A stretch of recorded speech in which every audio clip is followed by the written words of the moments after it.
दोस्तों कुछ ही दिन पहले सीरिया में तख्ता पलट हुआ, जिसके बाद राष्ट्रपति बशर अल असद ने अपना देश छोड़कर रूस में शरण ले ली। इसके बाद से सीरिया में दो और धमाके किए जा रहे हैं। एक ओर से तुर्की धमाके कर रहा है तो वहीं दूसरी ओर से इजराइल सीरिया की सीमा में घुसकर हमले कर रहा है। तुर्की और इजराइल दोनों ही सीरिया की सीमा के काफी अंदर तक आ चुके हैं। असल में दोस्तों तुर्की और इजराइल दोनों ही देश मिडिल ईस्ट में आतंकवाद के खिलाफ लड़ रहे हैं। भले ही दोनों देश खुद को आतंकवाद से बचाना चाहते हैं, लेकिन इसके बावजूद इन दोनों देशों में कड़ी दुश्मनी देखी जाती है। तुर्की और इजराइल दोनों ही पावरफुल नेशंस हैं, दोनों ही एडवांस और मॉडर्न कंट्रीज हैं। दोनों ही देशों को अमेरिका का अच्छा सपोर्ट प्राप्त है, लेकिन इसके बावजूद ऐसी कौन सी बातें हैं जिनके कारण दोनों देशों के बीच खराब रिलेशन देखने को मिलते हैं? क्यों ये दोनों देश एक दूसरे को खुली धमकी और चेतावनी देते हैं? तुर्की और इजराइल में कौन सा देश ज्यादा ताकतवर है? ये सवाल थोड़ा पेचीदा जरूर है, लेकिन आज की वीडियो में हम दोनों देशों के बीच डिटेल में कंपैरिजन करने वाले हैं। लेकिन वीडियो को शुरू करने से पहले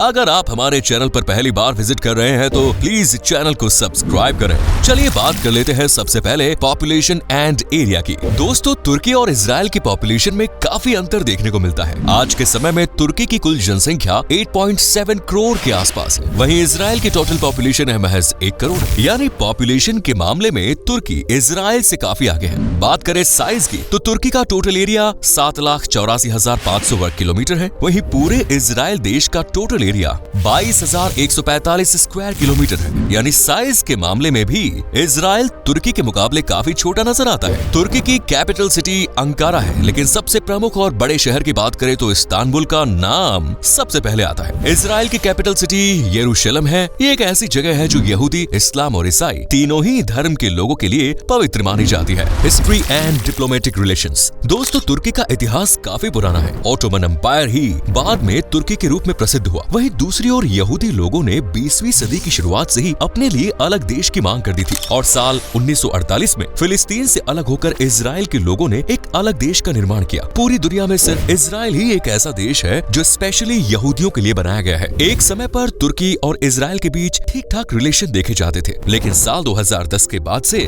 दोनों देशों के बीच रिश्तों में खटास आनी शुरू हुई। बीते साल जब इजराइल ने गाजा पट्टी और फिलिस्तीन पर हमले किए तो तुर्की ने हमले की कड़े शब्दों में निंदा की। इसके बाद दोनों देशों के बीच रिश्तों में और ज्यादा दरार आ गई। बची कुची कसर दोनों देशों के लीडर्स ने पूरी कर दी। खुले मंच पर तुर्की और इजराइल एक दूसरे को धमकी दे चुके हैं। तुर्की के राष्ट्रपति एर्दोगान ने कहा कि वो इजराइल के अंदर घुसकर उन्हें आक्रमण कर लेंगे। जवाब में इजराइल ने कहा कि एक बार याद कर लो कि सद्दाम हुसैन के साथ क्या हुआ था। फिलहाल तो तुर्की और इजराइल के बीच सीरिया में संघर्ष देखने को मिल रहा है। तुर्की का कहना है कि वो सीरिया के सभी आतंकी ठिकानों को खत्म कर देगा। वहीं दूसरी ओर इजराइल भी सीरिया के सैन्य अड्डों पर हमला कर रहा है। तुर्की और इजराइल के बीच वॉर में अमेरिका एक बड़े धर्म संकट में पड़ सकता है। असल में इजराइल और अमेरिका के बीच अच्छी दोस्ती मानी जाती है। वहीं दूसरी ओर तुर्की नाटो का मेंबर है। ऐसे में तुर्की को सपोर्ट करना अमेरिका की मजबूरी हो जाती है और इस तरह से दोनों देशों के बीच अनबन का सिलसिला लंबे समय से जारी है। GDP and per capita income. दोस्तों दो देशों का कंपैरिजन वहाँ की इकोनॉमी के बिना अधूरा है। वर्तमान समय में तुर्की की कुल जीडीपी $1 ट्रिलियन से अधिक पहुँच चुकी है। वहीं इजराइल की टोटल जीडीपी $560 बिलियन है। 1 करोड़ की आबादी वाले देश के लिए ये एक अच्छी और मजबूत इकोनॉमी मानी जाती है। भले ही तुर्की की जीडीपी ज्यादा नजर आती है, लेकिन पर कैपिटा इनकम के मामले में इजराइल आगे खड़ा नजर आता है। इजराइल के लोग सालाना $58,000 से अधिक की कमाई कर लेते हैं। वहीं तुर्की के नागरिकों की सालाना इनकम $13,000 के आसपास है। तुर्की के लोग भी वैसे तो अच्छी लाइफस्टाइल एंजॉय करते हैं, लेकिन पिछले कुछ समय से ये देश महंगाई और मंदी जैसे संकट का सामना कर रहा है। इजराइल की जीडीपी टेक्नोलॉजी और इंडस्ट्रियल सेक्टर पर बेस्ड है। इजराइल आज टेक्नोलॉजी के मामले में जर्मनी, जापान, कोरिया और अमेरिका को कड़ी टक्कर दे रहा है। आपको बता दें कि सबसे पहले वॉइस मेल भेजने की शुरुआत इजराइल में ही हुई थी। पेन ड्राइव और यूएसबी का आविष्कार भी इजराइल में किया गया। वहीं तुर्की की इकोनॉमी सर्विस सेक्टर और मैन्युफैक्चरिंग यूनिट्स पर आधारित है। टूरिज्म भी देश की जीडीपी को मजबूती प्रदान करता है। Language, religion and education. Israel में एक समय पर कई भाषाएं बोली जाती थी, लेकिन यहूदियों ने अपनी भाषा हिब्रू को बढ़ावा देना शुरू किया और पूरे देश में लगभग सभी लोग हिब्रू लैंग्वेज में बात करते नजर आ जाएंगे। हालांकि अरेबिक, इंग्लिश, फ्रेंच और रशियन जैसी भाषाओं का इस्तेमाल भी कुछ लोग करते हुए नजर आ जाते हैं। वहीं तुर्की में सबसे ज्यादा टर्किश लैंग्वेज का इस्तेमाल होता है। देश की 90% आबादी इसी भाषा का इस्तेमाल करती है। धार्मिक दृष्टिकोण की बात करें तो इजराइल में करीब 74% आबादी सिर्फ यहूदी समुदाय के लोगों की है। ये दुनिया में इकलौता ऐसा देश है यहाँ यहूदी बहुसंख्यक है। इसके अलावा देश में 18% मुसलमान और 2% ईसाई धर्म के लोग रहते हैं। वहीं तुर्की की 99% आबादी इस्लाम धर्म को मानती है, लेकिन इसके बावजूद तुर्की खुद को सेक्युलर नेशन बताता है। ये बात काफी हैरानी वाली जरूर है। एक और बात जानकर आपको हैरानी होगी कि मुस्लिम बहुल आबादी होने के बावजूद इस देश में महिलाओं को हर प्रकार की आजादी है। महिलाएं देर रात तक घूमती है, पसंदीदा नौकरी कर सकती है और किसी भी तरह के कपड़े पहन सकती है। इजराइल का लिटरेसी रेट 92% तक पहुंच गया है। देश के 50% से ज्यादा लोग ग्रेजुएट्स हैं और इसमें भी 62% महिलाएं हैं। वहीं तुर्की का लिटरेसी रेट है 96%, जिससे साफ पता चलता है कि यहाँ पर पढ़ाई लिखाई और शिक्षा को महत्व दिया जा रहा है। चलिए कुछ अदर फन फैक्ट्स के बारे में बात कर लेते हैं। दोस्तों, तुर्की के लोग अंधविश्वास में बहुत ही ज्यादा यकीन करते हैं। यहाँ की परंपराओं को देखकर ये बात साफ पता चलती है। तुर्की वैसे तो एक खुले विचारों वाला देश है, लेकिन यहाँ पर लाल टोपी पहनने पर प्रतिबंध लगा है। लाल रंग की टोपी को तुर्की में कट्टरवाद की निशानी माना जाता है। दुनिया में पाए जाने वाले सभी गुलाबों में से 1/4 गुलाब के फूल आपको तुर्की देश में देखने को मिल जाएंगे। वहीं इजराइल दुनिया में इकलौता ऐसा देश है जहाँ साइकिल चलाने के लिए भी लाइसेंस की जरूरत पड़ती है। इस देश में सुअर पालना गैर कानूनी है। इजराइल का अपना खुद का सैटेलाइट सिस्टम है। आज पूरी दुनिया की महिलाएं जीरो फिगर पाने के लिए बेचैन है, लेकिन इजराइल में जीरो फिगर पर बैन लगा हुआ है।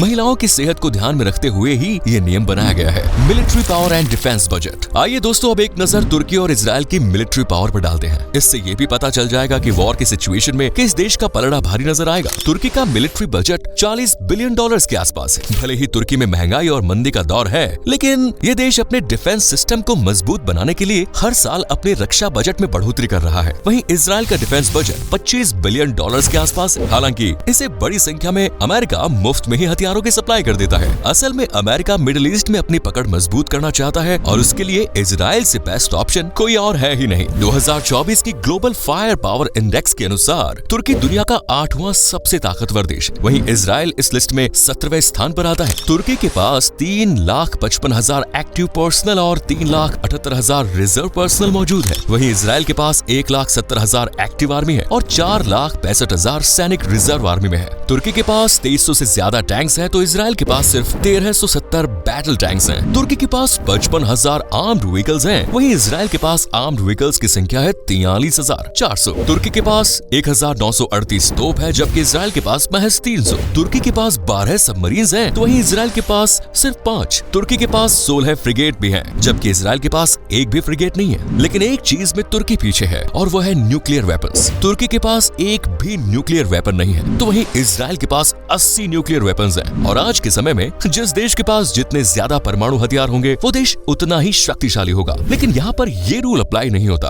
भले ही इजराइल एक न्यूक्लियर वेपन से लैस कंट्री है, लेकिन तुर्की को फिर भी ज्यादा पावरफुल माना जाता है, और ऐसा इसलिए क्योंकि ये देश नाटो का मेंबर है। चलिए अब बात कर लेते हैं फेमस फूड्स की। दोस्तों, दोनों देशों के जायकों पर भी एक नजर डालते हैं। इजराइल के लोगों को सुशी खाना बहुत पसंद है। भले ही ये जापान का फूड है, लेकिन इजराइल में भी सुशी लोग चाव से खाते हैं। इजराइल में हर जगह आपको कॉफी कैफे खुले नजर आ जाएंगे। साथ ही यहाँ पर लोगों को चॉकलेट खाना भी काफी पसंद है। मिल्क प्रोडक्ट्स का इस्तेमाल भी इजराइल के लोग बड़े पैमाने पर करते हैं। इजराइल में मीट काफी ज्यादा खाया जाता है। तुर्की में नॉनवेज से बनी मिठाइयाँ भी काफी प्रसिद्ध हैं। चिकन ब्रेस्ट पुडिंग को तुर्की के लोग काफी स्वाद लेकर खाते हैं, जो एक प्रकार की स्वीट डिश होती है। बकलावा और लोकुम भी तुर्की की लोकप्रिय डिशेज हैं। साथ ही टर्किश आइसक्रीम भी पूरी दुनिया में फेमस है। लाहमाकुन यहाँ की एक और पसंदीदा डिश है, जो मीट मसालों और लेमन जूस से तैयार होती है। तुर्की की बियर की बात भी अलग है। हर मौके को तुर्की के लोग बियर के साथ सेलिब्रेट करते हैं। And the last is famous tourist places. तुर्की और इजराइल दोनों ही देशों में घूमने लायक ढेरों जगह है। इजराइल की कैपिटल सिटी यरूशलेम में आप मार सबा मठ, याद वाशेम, टेम्पल माउंट और डोम ऑफ रॉक्स जैसी जगह देखने के लिए जा सकते हैं। इजराइल को दुनिया भर में कैपिटल ऑफ म्यूजियम भी कहा जाता है। पूरे देश में 2500 से भी अधिक म्यूजियम है। इजराइल के नाजरेत शहर का ऐतिहासिक महत्व है। यहाँ पर church of announcement, Megiddo national park, saint Joseph church आकर्षण का केंद्र है। नाइट लाइफ और समुद्री तटों का आनंद लेना है तो तेल अवीव से बढ़िया जगह आपको नहीं मिलेगी। इसके अलावा यारकोन नदी, पार्क हायाकोन, कार्मेल मार्केट भी अपनी विश लिस्ट में जरूर शामिल करें। वहीं तुर्की एक बहुत ही खूबसूरत है। यहाँ एक से बढ़कर एक बेहतरीन जगह है जहाँ आप घूमने के लिए जा सकते हैं। कपाडोसिया